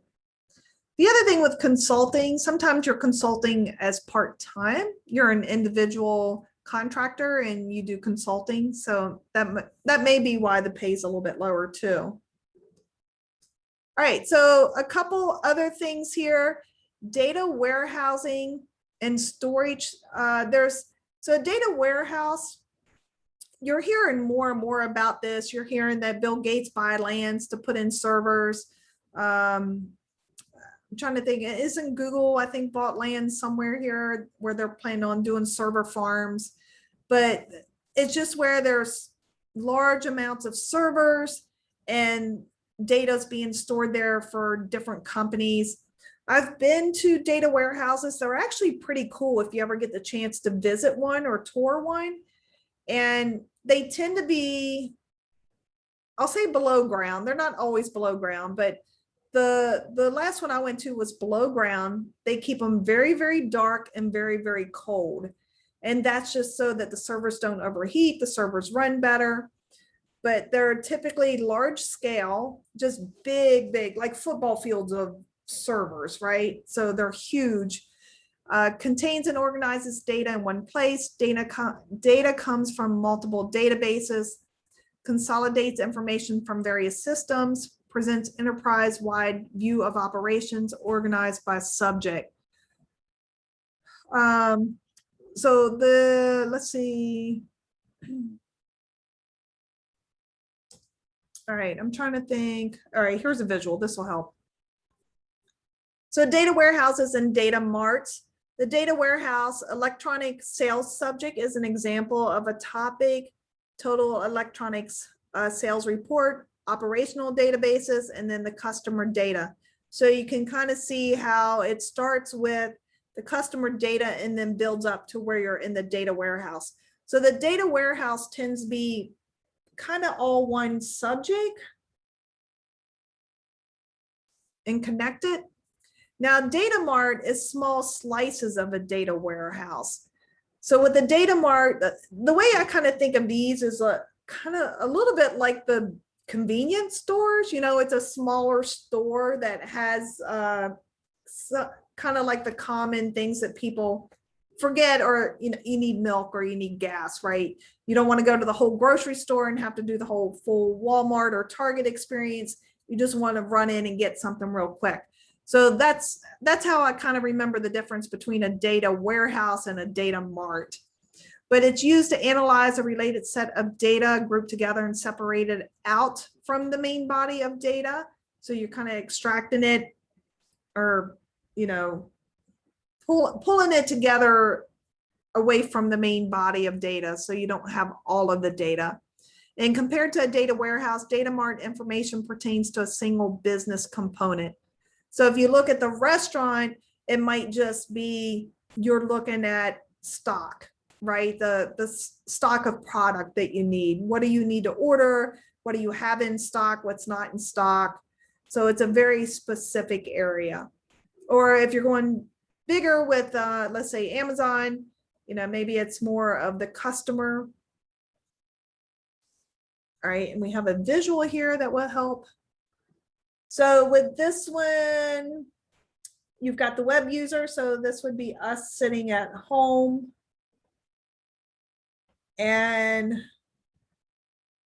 the data, so you have data staging. This is reformatting the data so that the web user can actually understand the information, because the other data, it's in a lot of different tables or different databases. So it's got to be put together in a way that is useful for the end user, if that makes sense. And then the data is reformatted, stored in a different way. Information systems. This is where the queries come in. As you guys mentioned, when you're looking at food, what food do we want to keep on the menu? What food do we want to take off the menu? So that's what this person would be doing, the manager. And then you've got the data marts where it's more specific. You got the customer service data mart, you've got the sales department. So that's just a visual to help explain that a little bit better. All right, data mining. This is kind of when I was talking about, well, here you're digging it. Once again, to me, this is like the queries a little bit. You're digging around for a present. That's the way I always look at it, because there's tons and tons of data, but how do you make sense of all that data? What you're doing is you're looking at the data, looking for patterns or trends. So once again, we go back to Jeanette. If there's people like Jeanette that orders food around the holidays and the winter, what are they ordering? Like what tends to be patterns or trends for cold weather versus warm weather? And, you know, probably that's common sense. Maybe I would assume there's more ice cream ordered at locations during the summer than winter, but there might be some trends there that we're not picking up on, right? That might be an obvious one, but there might be something less obvious if you dig into the data. So businesses mine data to better understand their customers. I watched something the other day. I think there was a lawsuit filed. I'm trying to remember what it was. Oh, I know what it was. It was, I don't think we talked about it. It was somebody that had went into Facebook and tracked people. Oh, I know what it was. Okay. I'm doing training for research, and in order to do official research as a faculty member in Maricopa, you have to do this training and be certified, have the certification. And they gave an example of how somebody basically went in and dug through people's data on Facebook to identify people in a certain category. And I don't remember if it was target marketing or they had cruel intentions. I don't recall that part. But the thing is, people put so much information on Facebook that people can really start digging around among social profiles and really put together information about people.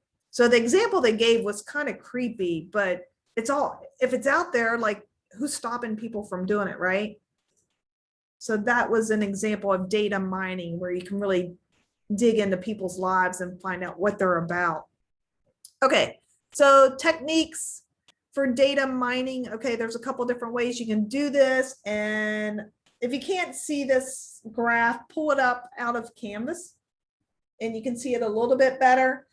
But there's, you can identify outliers. That's typical in research. Anytime you do research, you want to look at those outliers because that can give you information that you may otherwise miss.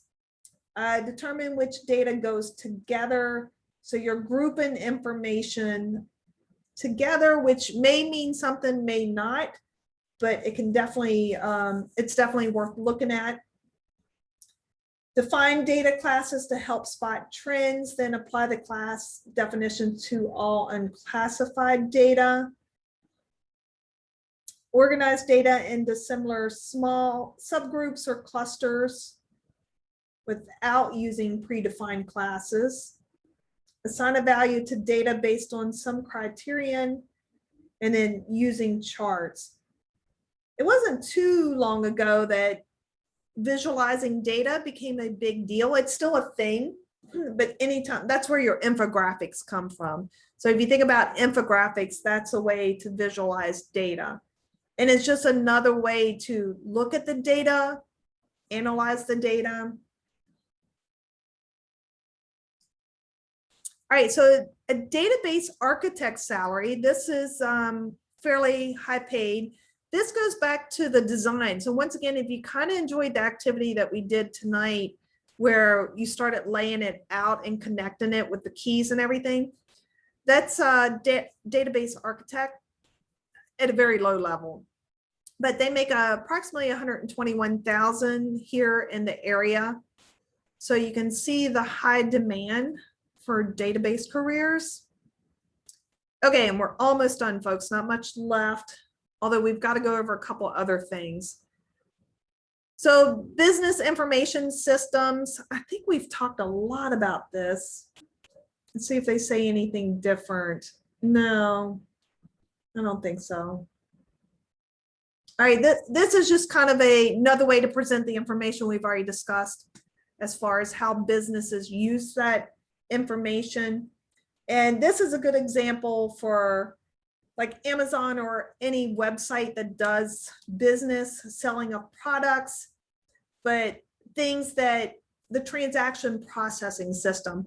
So transaction is when someone's ordering something, they're paying, something's being delivered. And batch processing is appropriate for activities that aren't time insensitive. So when you're doing everyday business, there needs to be some real-time processing that makes sure that data is correct. So if someone's making a purchase and they've ordered a bunch of items, they've put them in the cart, you want to make sure that data is real time, right?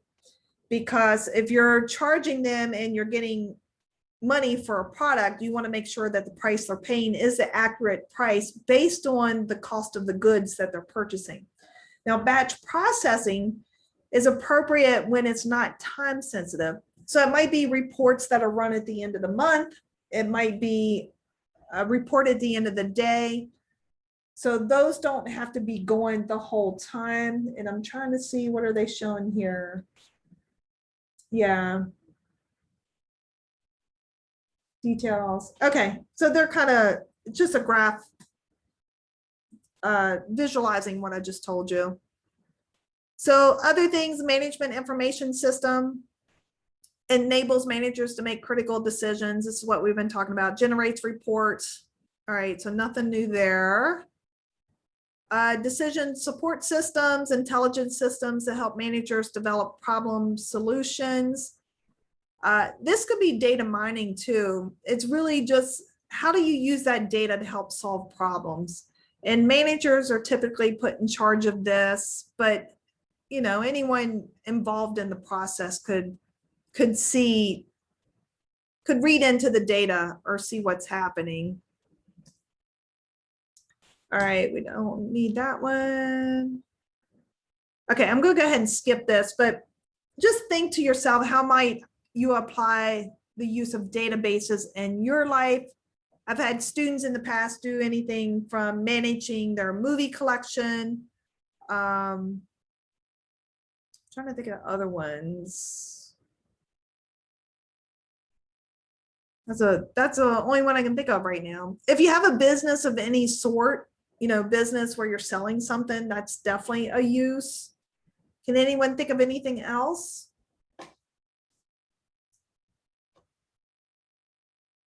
You can put in chat or speak it. You interact with databases probably daily. I mean, if you're out and about, well, even if you're on the computer. Okay. So let's see what their model management system is. System building management models, business intelligent, analyze, interpret large sets of data. All right, so this is kind of the same thing, still the business side, how these databases are used to run a business. Enterprise resource planning, accumulates information relevant to running a business, makes information available to decision makers. The trick, so my husband's done this a lot with Intel. His whole job is to present, or has been, it's a little bit different now, but he spent a lot of years pulling data so that it was useful to managers to make decisions and solve problems. All right, knowledge-based system provides intelligence that supplements users' intellect, natural language. So the natural language processing, artificial intelligence, that's all stuff that is coming up. Not coming up, it's here. but that's going to grow and grow and grow. So if you have any interest in that, definitely look into it. Natural language processing system is, it's taken our language and processing that so it can learn and be able to respond. So it's the artificial intelligence. I have a project where I'm going to explore that a little bit further next year. So I hope to learn a little bit more. All right, so David says he has a need for a calibration database, tracking tools in the plant, and periodic verification. I don't know if that exists. I can see where that's definitely a need. You know what, David? I'm going to ask my husband about that one because he's on the construction side of Intel stuff now. And I would think something like that exists, but if it doesn't, it would definitely be handy. Yeah, they have it available. Now it's subscriber based as opposed to buying it outright. But of Okay. course, we're smaller and too cheap to pay for it. Yeah, well, it costs a lot of money. Mhm. I already know. You don't even have to tell me the price. I already know they're expensive. Yeah. Well, you could always build one in Access for them. That's the plan. Yeah, that'd be cool. That'd be Mhm. cool. All right. So next slide. So this is a data scientist salary. This is a little bit on the side of data mining, just understanding data. Yeah. Data scientists. About 114,000 in the Phoenix area. And looks like as much as 183,000. I know a lot of this is understanding the data and being able to do something with the data or actually solve problems with the data. But I'm sure it's a kind of a wide range because a lot of people are still trying to get database scientists involved. There's certifications with it. So definitely check that out if you're into the kind of the research aspect side or problem solving side. Okay, so let me jump into, all right, any questions about that? About the PowerPoint? Anything we shared or presented? All right, I'm gonna get into,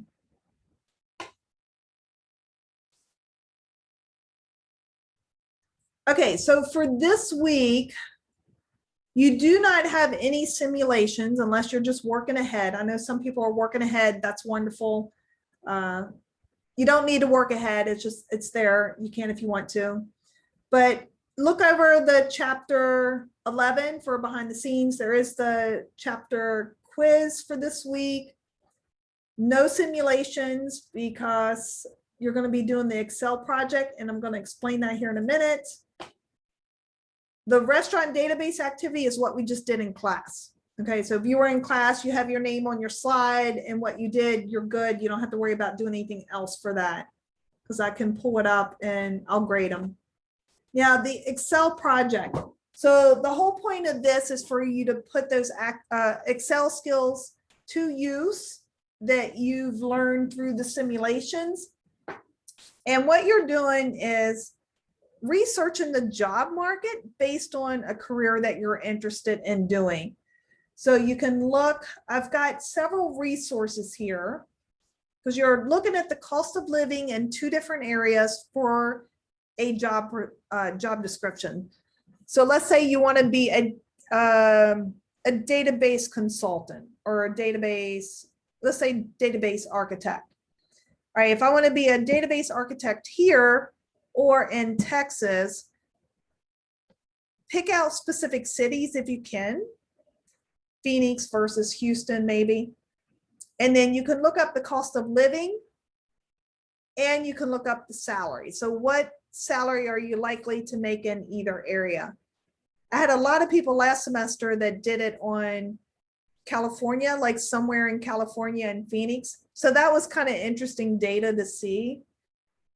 And of course, a lot of it depends on what city, where at, what position, right? And then what makes most sense.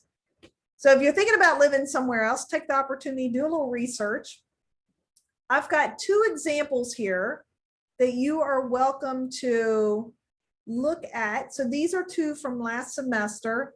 And I picked these because they're two completely different approaches. And I'm wondering, I don't know if it's going to open in Canvas. Canvas is trying to do a preview. Let me just download them and I'll open them from here.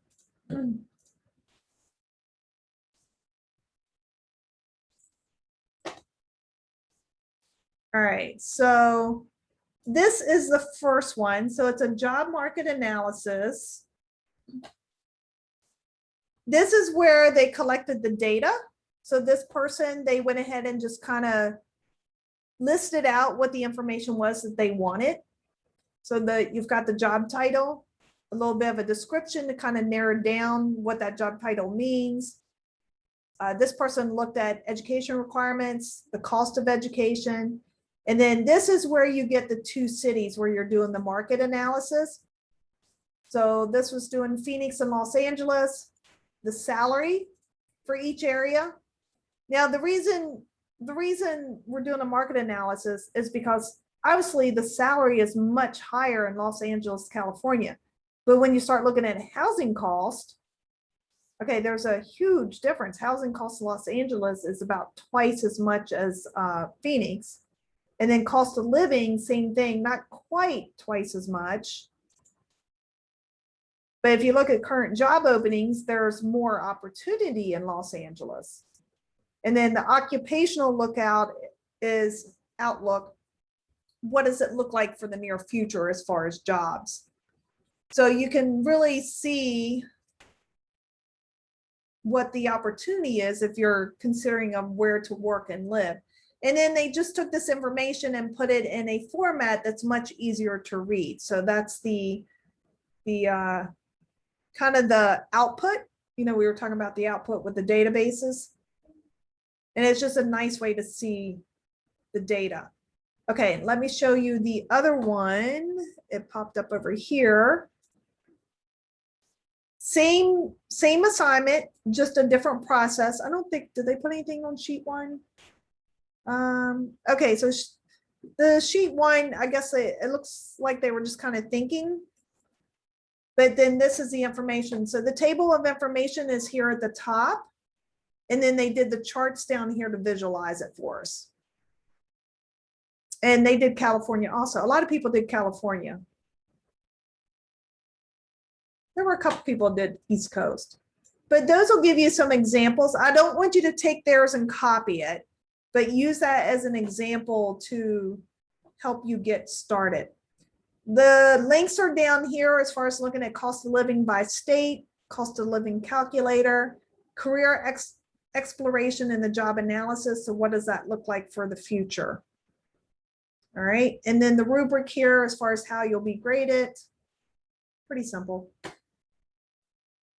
Any questions about that? This is due Sunday, this Sunday coming.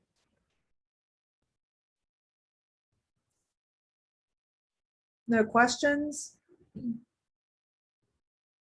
you have questions, just send me messages as you get into it.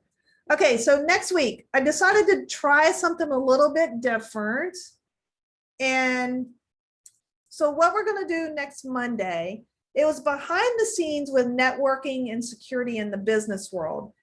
And when I looked at the presentation, the PowerPoint, and the what they suggested covering, I feel like we've already covered almost all of it. So what I was going to have you do instead, this is to give you a little bit of a break too, I guess. We were not going to have a live session on Monday. So we won't have a live class session on Monday, April 26th. But you can still use that time to do this activity. So if you already have the time blocked off and designated, just go ahead and do this activity. But what I want you to do instead is I created this Padlet and I put in an example already. So this is more of a class challenge.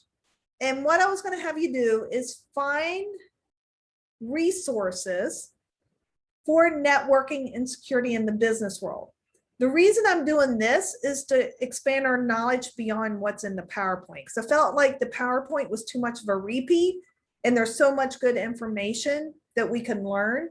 So this is a way for everyone to be able to dig in to networking and security based on your interest, but then we'll share it and we'll all learn something, right? So you're going to search the internet for the best resource. Resource can be anything. It could be a tutorial guide. It could be a YouTube video, a podcast, an infographic. So whatever it is, just find a resource that you think helps teach or help us better understand networking and security in the business world. Then you're going to share the resource on this Padlet. And I've put one in already. I went with a little bit of humor because I didn't want everybody to find a dull YouTube video that was kind of boring, right? So I was trying to mix it up a little bit. And with this video, it doesn't necessarily, like, it's not a traditional teaching video. It's more of one that uses humor that really gets you thinking about security in your everyday life in the business world. Well, once they start getting posted, my goal is for you to view them all. If you can't view them all, that's quite okay. But I'm thinking about 2 hours. So about the same amount of time we would spend in class. Take about 2 hours and review as many as you can. And then either give it a thumbs up or a thumbs down. All right, either one. I'll give it a thumbs down because I want yours to be voted up. Now, I put in the description, this will be an opportunity for another $20 gift card to your favorite restaurant. So one person, whichever one gets voted up the highest, will be awarded. I'm on the wrong screen here. Where am I? There we go. One person will be awarded a $20 gift card. If we have a tie, I'm just gonna put all the names in a little hat and then have one of my sons draw out one. So that's how I'll break tiebreakers. So that's what we're gonna do for next week. I just want to try to mix it up so you're not having to sit for 2.5 hours, because I really had hoped today would be shorter, but it went the full time. I'm sorry about that. And reading of chapter 12, I'm going to make it optional because I think we're going to get a lot of good content from you guys, and you're going to learn a lot more doing what we're doing. So you don't have to read chapter 12, and I'm not going to give you a chapter 12 quiz. Okay, so I'm mixing it up. You will have one access chapter 1 simulation training next week. Okay. All right. Any questions about next week?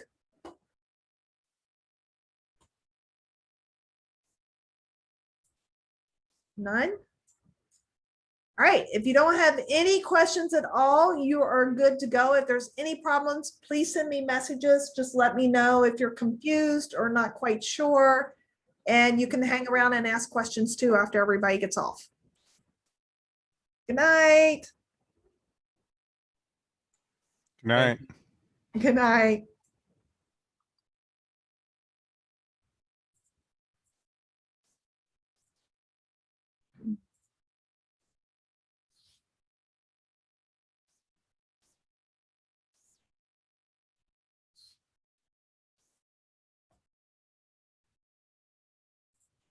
Alrighty. Stop.